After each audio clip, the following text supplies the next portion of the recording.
Welcome to my series titled If Only They Had Loved, featuring Aladdin from the Renaissance.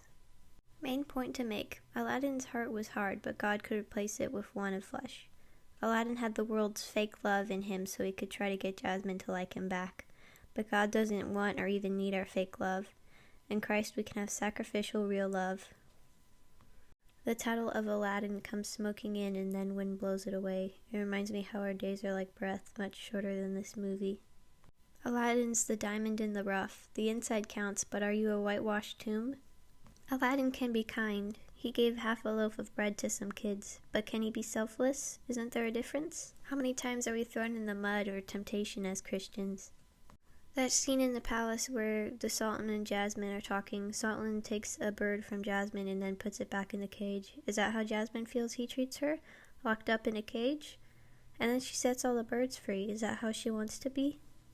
I just had a thought. If the king weren't so short, the staff wouldn't be able to put him under a spell and he'd be too tall for it. Aw, Jasmine's new friend Aladdin gets her.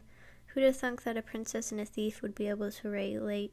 Kind of like Tangled and kind of just like real life. Aladdin says she deserves a prince. And don't worry, your prince will come. True friends will encourage you in this. I just realized Aladdin's pants look a bit like the ones from the guards. Did he steal from them? That's hilarious. It's kind of cool how Aladdin was a street rat and then he became a prince, kind of like Cinderella. Aladdin wanted to look like a prince because he thought that's what would win Jasmine's heart. But what he didn't realize was that he already won her heart. I like it when Aladdin says, "Do you trust me?" to Jasmine while on the balcony, because it's like familiarity in the midst of a whole new world. And it's always a whole new world with Christ.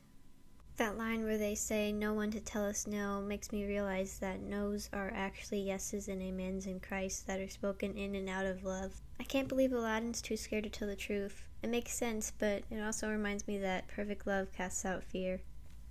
But Aladdin and Jasmine don't have that perfect love here on earth, but we will in heaven. I think it's crazy when Jafar's scepter gets bigger. It's like he had a lot of power before, but now look at how much more he has now. I think it's interesting how this story starts and ends in the Cave of Wonders, just like how life starts and death ends with the cross. And here's the ending to our story. What would it have been like for the characters if they had perfectly loved each other? Aladdin wouldn't have lied. The Sultan wouldn't be deceived. Jafar would want everyone's best interest in mind. Jasmine and Genie would have been content. But we don't have this perfect love. At least not yet, because we haven't been made perfect in Christ, who is God, who is love. This lack of love is sin against God, and it's serious business and needs reconciliation. The only way to do that is to ask to be forgiven of sins and to have a relationship with God.